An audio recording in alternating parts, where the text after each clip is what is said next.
Welcome back. It's day 3 on the 10-step process of moving beyond mediocrity. Today, Dr. John Andrews, we're discussing with Dr. John Andrews, dealing with the fear factor. If you're going to go beyond mediocrity, you're going to have to deal with the fear factor. It is coming, but Dr. John Andrews is going to tell you how to deal with that.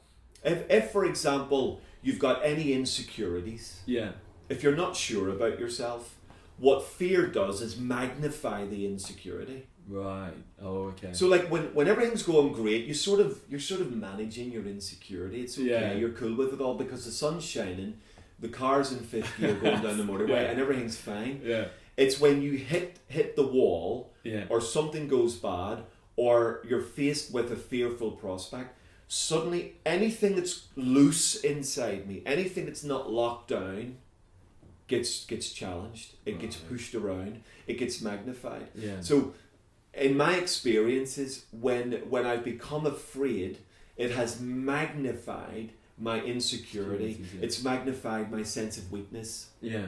It's exposed even any character flaws within me. It's almost like it's put a big magnifying glass on it and gone boom, it's blasted it out, and then that adds to the further sense of paralysis and weakness. Yeah. It literally roots me to the spot. It's another reason not to do what it is that you need to do. You think? Yeah, exactly. Because the thing is, you talk about 3 types of fear, and I've never seen anyone break it down into 3. But you fear the past, fear the present, and fear the future. Now you did it in a brilliant way. You summed it up with, for anyone watching football, Stuart Pearce's penalty scenario. Yeah. If you just describe that and how you got the revelation that fear. There's 3 different types. It's not just fear overall. Yeah. It is your past, your present, and the future. Yeah. But just describe, because I thought that was a brilliant way how you came to that. I love football. Yeah. I was so touched by Stuart Pearce's moment in the European Championships in 1996. Wow, a long time ago now. Where England were hot favourites, played Spain in the quarterfinals. It was 0-0 after full time, penalty shootout. And there's a moment where Stuart Pearce steps up to the penalty spot. Yeah. Now at that moment, there's a whole world of terror going on. Yeah. He's already missed the penalty at the World Cup semi-final against the arch rivals Germany, and now he's stepping up in the quarterfinals of the European Championship now on home soil to take a penalty.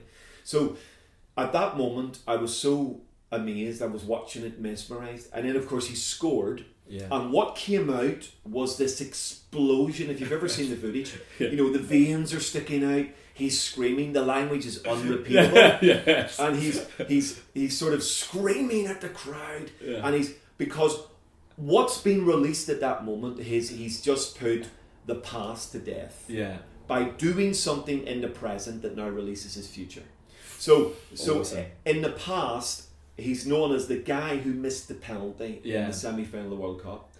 Now this action breaks the past because he's done something today that literally has overcome the fear of the past. Yeah. That he's not only stepped up to take a penalty, but he's scored. Now because he's scored, it's released him to enjoy a new future.